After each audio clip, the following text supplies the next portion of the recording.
This content does not provide medical diagnosis or treatments.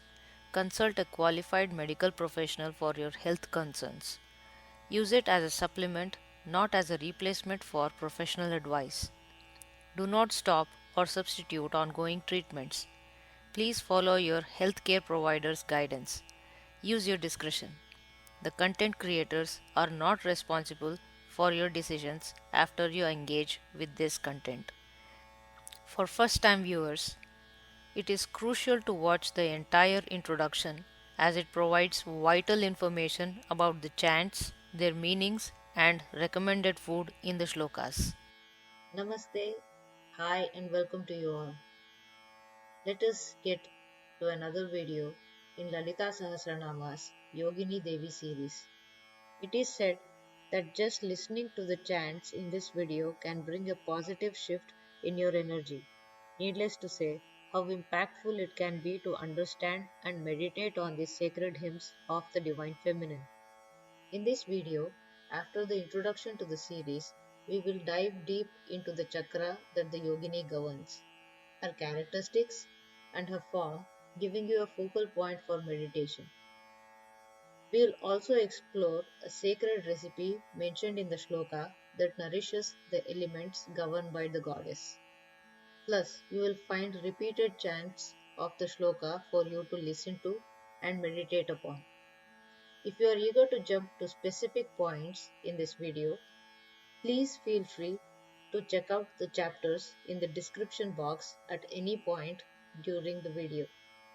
Also, make sure to explore the description box for links to other videos in this series for detailed insights into chakras, preceding deities, recipes, and more intriguing information about the sense organs and much more. Don't miss checking them out to enhance your understanding of how the divine energy operates within you on a subtle level. Thank you so much. Now let us begin the introduction to this series. To begin with, let us understand what Lalita Sahasranama is.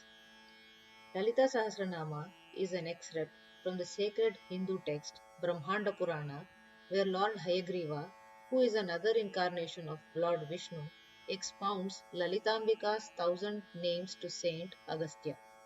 Lalita Devi is a manifestation of the Divine Mother, Adi Parashakti. She is recognized as the universal feminine energy responsible for all creation, including ourselves and the world around us. This encompasses planetary systems, galaxies, the potential multiverse, and even the imperceptible realms. Goddess Lalita is described as enveloping and permeating all her creations, being the primal energy through which all creation occurs. She is beyond the grasp of our limited human intellect. Lalita Sahasranama is a key text for Shakti worshippers, outlining the goddess's various attributes through a hymn of 1,000 names. Understanding the shloka is crucial for maximizing the chant's benefits, if you choose to use it. I recommend listening to this introduction at least once before proceeding to the chant or the recipe. It is believed that by meditating and offering the recipe as prasada or consecrated food to the Yogini Devis governing the chakras, you can strengthen yourself in their respective domains. Making this offering, whether in thought or by actual preparation, is thought to bring blessings. While the meditation can be done without an offering, making one when possible is encouraged.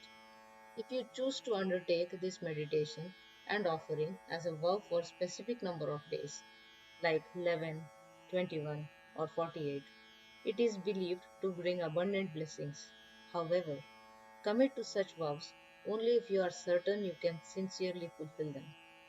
Surrender your vow and its procedure to the Almighty without expecting anything in return, doing it out of appreciation, gratitude, and love for the goddess. If you find it challenging to make such vows, simply meditating or listening to the chants can also be immensely beneficial. Goddess Lalita assumes diverse forms to create, maintain, and dissolve, everything in this perceivable and unperceivable world. Some of her forms govern the chakras in our bodies, while many other gods and goddesses are associated with the chakra system. This content does not delve into all the other associations.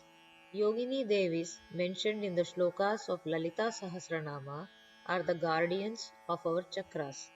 They encircle Varahi Devi, the warrior chief of the supreme goddess Lalitambika. These Yogini Devis play a vital role in providing and sustaining the elements necessary for the development of the fetus at various stages and throughout our lives. They can also influence these elements based on our karmas. Therefore, by honoring them through the chants and offerings, we can strengthen all of our elemental qualities and invite their grace into our lives. Elemental imbalances may manifest as physical, emotional, or spiritual issues. Acknowledging and appeasing these divine forces can assist in maintaining our overall well being. All these Yogini Devis sit at the center of lotuses with varying petal numbers, each having an assisting goddess whose names begin with Sanskrit swaras and vyanjanas, similar to English vowels and consonants. These chants activate the goddesses as the sound vibrates from all chakras, making them vital for chakra alignment through the encompassed Sanskrit alphabet. While preparing the offerings mentioned in the scriptures, milk and ghee, which are the key ingredients, are traditionally made from native cow breeds of India. These cows are renowned for their exceptional milk quality and medicinal elements that can strengthen our bodies. If you are curious to learn more about why Indian native cow breeds are highly regarded, feel free to check out the provided link in the description box. In every nation, there is an indigenous animal that is cherished, and for India, it is the cow. Our ancestors recognized the countless benefits that a cow can bring to both humans and the environment. When it comes to using milk and ghee, you can absolutely use whatever is readily available to you. However, if you ever have the opportunity to acquire native Indian cow's milk and ghee, I would encourage you not only to use them in your offerings to the goddesses, but also in your daily consumption. Their unique qualities make them truly special. The food offerings described in these shlokas are supposed to nurture the fetus at the connected chakras. There is a strong connection to the food described as good in Ayurveda, an ancient Indian medical practice still prevalent today, to the yogic references of what nourishes the chakras. The chakras govern the sense organs and other organs connected to them. It is believed when an expectant mother partakes the consecrated food offered to the Yogini Devi corresponding to the particular month of pregnancy, the Yogini Devi associated with the chakra is appeased, and she bestows enhanced nourishment to the developing fetus during the month she predominantly influences. It is said that the seven chakra governing goddesses nurture the embryo up to 7 months. By this stage, the fetus will have developed all its vital organs. The seven Chakradhisthana Devatas are the central in these shlokas of Lalita Sahasranama. As we were once embryos, the same Devatas continue to operate within us. Appeasing them with food and mental focus can address various ailments in our bodies. As we progress from Vishuddhi Chakra to Agna, we see that the faces of the goddesses increase in number, depicting the development of additional sense organs and their connected organs. Don't forget to find links to all related videos of this series in the description to discover comprehensive insights into each chakra, including the elements it influences, and much more. Now let's talk about a really important chakra known as the Agna Chakra or the Third Eye Chakra. We will simply call it Agna Chakra from now on. In Sanskrit, Agna means command. When the Kundalini reaches this chakra, it's like having command over your senses or receiving guidance from higher sources like gurus, spirit guides, and devatas. It is said that Agna chakra is a Kudali Sthana, or a place where things usually in threes unite. This includes the energies of the sun, representing the masculine warm luminosity in a person, the moon, symbolizing the feminine cool luminosity, and fire, which embodies the heat, drive, and passion within an individual. Additionally, it involves Ida, Pingala, and Sushumna nadis, as well as the union of Shiva, Shakti, and the universal energy. The Agna chakra acts as the regulating center for the Gnanendriyas and the Karmendriyas. This chakra is associated with the sixth sensory organ, Manas. Manas is like the sum of everything, that is, the 10 Indriyas, intellect, Buddhi, something which processes the emotional stuff called Chitta, and ego, which is Ahankara. The human mind has four parts, which is Buddhi, Chitta, Ahankara, and Manas. And the 10 Indriyas, the faculties for perceiving different aspects on sensory, spiritual, and phenomenological levels.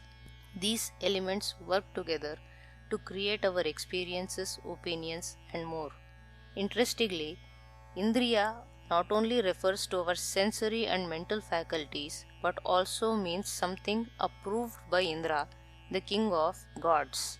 So, in a broader sense, it encompasses the aspects of our being that processes and makes sense of the world around us, physically, emotionally, and spiritually. You can think of it like an empty box that keeps getting filled with inputs from these gross and subtle Indriyas every second of the day. Let us now explore the Gnanendriyas. In the context, Gnana means knowing or wisdom, and Indriya refers to what I explained earlier. The 5 Gnanendriyas include touch, which is skin, sound, ears, sight, eyes, taste, tongue, and smell, nose. Following that, we have 5 Karmendriyas, where karma means act or action. These 5 Karmendriyas are Pada, feet for movement, Pani, hands for grasping, Payu, excretory organs, Upastha, genitals for procreation, and Vak, organs enabling speech such as vocal cords, tongue, and etc. Karmendriyas perform actions based on inputs from Gnanendriyas, Buddhi, Chitta, and Manas. Let us consider a small example to understand the term Indriya. Imagine you see a fruit. With your intellect, you recognize it as an apple. As you sense that it's rotting, you go through a series of actions. You look at it, touch it, smell it, and maybe take a bite. To conclude that the apple is rotting, you engage your senses: sight, touch, smell, taste, and hear the crunch when you take a bite. You also use your feet to get to the apple and your hands to grasp and pick it up. In this process, you involve all the 5 Gnanendriyas and a couple of Karmendriyas. This example illustrates how we let our Indriyas unconsciously create our experience minute by minute. In reality, the I or me who experiences is illusionary because it's the Indriyas that shape these experiences. The ego, the sense of I or me, doesn't play a role in creating these Indriyas. They develop during different stages of pregnancy inside the mother's womb. It's through these Indriyas that we even perceive the ego, which feels like the doer of everything. It is said that it takes up to 2 years for the ego to fully establish itself in a human being, recognizing itself as the doer. If you observe babies looking in the mirror, they do not recognize the reflection as themselves during the early stages. The clearer the manas, the more conscious a person becomes of how their Indriyas are functioning and influencing their thoughts, feelings, and actions. By default, these Indriyas are outward focused, but with practice, when a practitioner directs them inward, becoming more aware of the inner world. One can see through the experiences shaped by Indriyas, Manas, Buddhi, Chitta, and Ahankara. This awareness leads to the recognition of the inner voice or conscious. When the Agna chakra is balanced, it brings clarity of mind. A clearer mind means fewer illusions. When Kundalini reaches this chakra, the person's Indriyas and Manas are clarified and they experience ultimate truth and union with everything.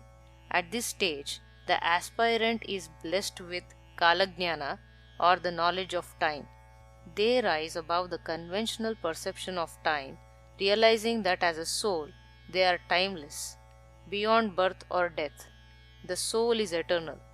All information about the past, present, and potential future unfolds before them, and they comprehend the true nature of time. Before Kundalini reaches this stage, it must breach the third and the final psychic knot known as Rudra Granthi. The term Rudra symbolizes destructive force of Lord Shiva, the concluding deity in the Holy Trinity of Brahma, Vishnu, and Shiva. Shiva, as the force that destroys the old to make way for the new, embodies eternal detachment and absorption in the self of the universal truth. When Kundalini penetrates this Granthi, a person's illusion and limited self beliefs are dismantled. They experience the truth of their existence as the crescent moon's light illuminates their intellect, purging it of all debris. Following this purification, they encounter the illuminating light of sun and the transformative heat of fire, converting their limited consciousness into all-encompassing, all-seeing state. At this juncture, a person perceives the truth of existence itself. Here, Manas, Chitta, and Buddhi converge, and Ahankara dissolves completely. The individual realizes that they are not confined to what the tiny lens of their ego perceived. Gradually, their Ahankara dissolves in the fires of the ultimate intellect. For additional insights into Brahma, Vishnu, and Rudra Granthis, please refer to the link in the description box. If it is not available yet, it will be soon. The Divine Mother manifests as Hakini in this chakra and is also known as Siddhamata. Siddhamata can be translated as the mother of all siddhis, which are considered higher powers or supernatural abilities in humans. She is also acknowledged as the mother of the siddhas, those who have attained these special powers. If you have followed the Swadhisthana and the Mooladhara Chakra videos, you would have learnt about the Divine Mother being Siddheshwari at Swadhisthana, ruling over all siddhis. At Mooladhara, she becomes Siddhavidya, representing the divine knowledge of mantras and worship methods of the Divine Feminine for attaining siddhis and liberation. In the Agna Chakra, she transforms into Siddhamata, the mother of all siddhis. Siddhamata recognizes aspirants and takes them under her wing, much like a protective and nurturing mother for the seekers. At the right time, she arranges for the right guru and imparts the appropriate siddhis and experiences, ultimately transforming the aspirant into a siddha and liberating them from the cycle of birth and death. For more in-depth information on lower chakras such as Mooladhara and Swadhisthana, please refer to the links in the description box below. If you have additional insights to contribute to the topic, feel free to comment and share. Thank you. In the Shloka, from the second line of 107 to 108, specifically names 522 to 527, Hakinyamba is described as having a white complexion and 6 faces. The significance of the 6th face is related to the development of 6th sensory organ, Manas, which occurs in the 6th month of pregnancy.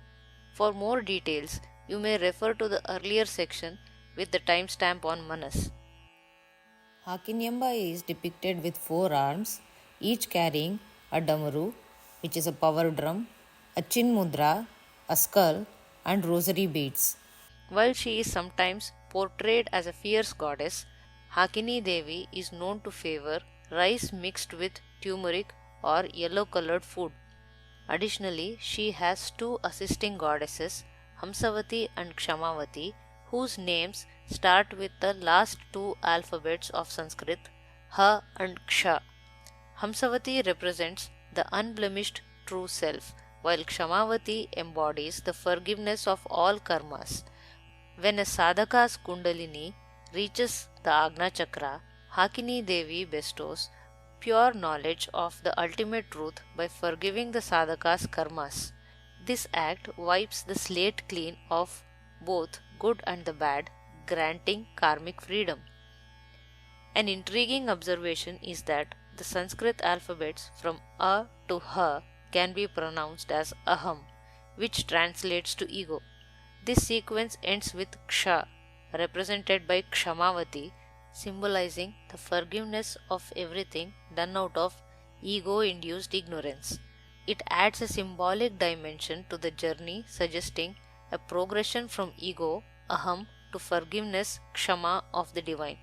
Also, Hakini Devi governs Majja, which encompasses everything encased in bones, like nerves, the brain within the skull, marrow, and the spinal cord within the vertebrae, and etc. The shloka goes as follows: Agna chakrabja nilaya shuklavarna shadanana Majja samstha hamsavati mukhya shakti samanvita Haridrannaika rasika Hakini Rupadharini. Now, let's explore the connection between Majja Dhatu and Haridra, turmeric. In a study, the curcumin compound in turmeric has been proven to enhance the quality of bone marrow and aid in treatment of osteoarthritis. You can find the link to this study in the description. Turmeric, a super herb, has been staple in Indian diet for ages and offers a wide range of benefits from medicinal to cosmetic applications. It is considered a miracle herb due to its versatility. Given that Hakinyamba oversees the bone marrow, it's no surprise that she has an affinity for Haridra, turmeric. This connection is reflected in the use of turmeric in various preparations offered to the divine. Ghee, a clarified butter, is known to nourish all saptadhatus in the body, including Majja. Therefore, any food prepared as an offering to the divine typically includes ghee for its nutritive properties. For additional information on this topic and other chakra related videos in this series, please refer to the description box. If you have anything to share or discuss, feel free to use comment section. Thank you very much. Now that we have enriched our minds with the wealth of information, let's explore a recipe to satiate our appetites with some delicious Haridranna as per scriptures. So now let's get making Haridranna, and the ingredients to make Haridranna as given in scriptures is you need Haridra, that is turmeric, you need some cumin, you need some black pepper. Rest of the ingredients that you see here are my additions. You can omit them, it's not necessary. I am making something called Nimbehuli Chitrana, which we say in Kannada. That is a kind of mixed rice which has a slight tang to it. So these three are the main ingredients to go with rice and cow's ghee. Let me recap the ingredients: Haridra, turmeric, jeeraka, this is cumin, and this is black pepper. I have crushed the black pepper and I have also crushed this cumin.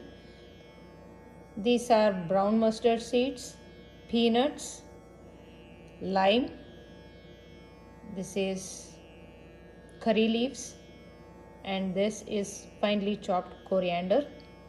Now let's go and make the tempering for Haridranna. As you can see here, I'm heating up some ghee.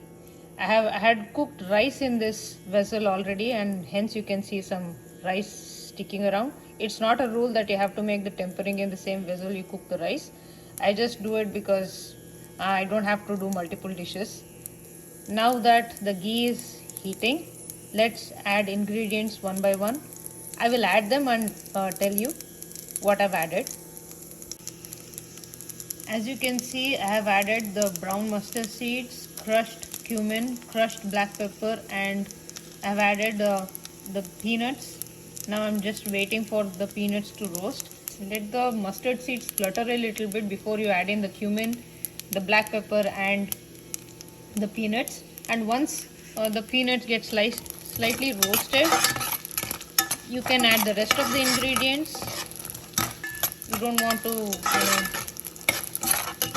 roast the turmeric beyond a point.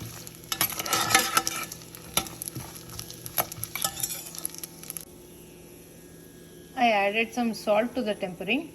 Also, one of the ingredients that you can add as an addition is some scraped coconut. This is optional. I forgot to mention it when I was showing you the ingredients. It's an optional ingredient. If you add it, it enhances the flavor of the Haridranna. Let me mix everything and give you the final picture. Now, after adding the tempering, rice, salt, lime juice, scraped coconut, and also the coriander which was chopped, coriander is also cilantro.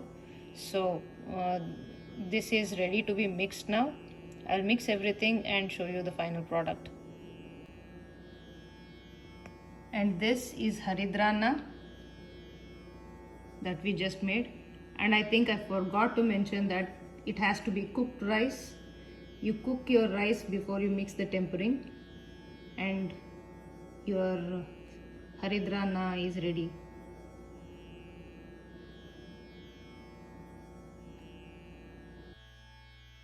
Now, let's commence the chants of Hakinyamba. If you choose to meditate, kindly close your eyes. Maintain your focus between the brows throughout these chants. Take a deep breath in, hold it, and exhale through your mouth. Repeat this for a couple more times, creating a serene and focused space. Om Shri Mahaganapataye Namaha. Shri Matre Namaha. Agna Chakrabjanilaya Shuklavarna Shadanana Majja Samstha Hamsawati Mukhya Shakti Samanvita Haridranaikarasika Hakini Rupadharini. Shri Matre Namaha. Shri Matre Namaha. Agna Chakrabjanilaya Shuklavarna Shadanana Majja Samstha Hamsawati Mukhya Shakti Samanvita Haridranaikarasika Hakini Rupadharini. Shri Matre Namaha. Shri Matre Namaha. Agna Chakrabjanilaya Shuklavarna Shadanana Majja Samstha Hamsawati Mukhya Shakti Samanvita Haridranaikarasika Hakini Rupadharini. Shri Matre Namaha. Shri Matre Namaha. Agna Chakrabjanilaya Shuklavarna Shadanana Majja Samstha Hamsawati Mukhya Shakti Samanvita Haridranaikarasika Hakini Rupadharini. Shri Matre Namaha. श्रीमात्रे नमः। आज्ञाचक्राब्जनिलया शुक्लवर्णाषडानना मज्जा संस्था हंसवती मुख्यशक्तिसमन्विता हरिद्रान्नैकरसिका हाकिनी रूपधारिणी। श्रीमात्रे नमः। सर्वव्याधिप्रशमनी सर्वमृत्युनिवारिणी सर्वव्याधिप्रशमनी सर्वमृत्युनिवारिणी सर्वव्याधिप्रशमनी सर्वमृत्युनिवारिणी सर्वव्याधिप्रशमनी सर्वमृत्युनिवारिणी सर्वव्याधिप्रशमनी सर्वमृत्युनिवारिणी।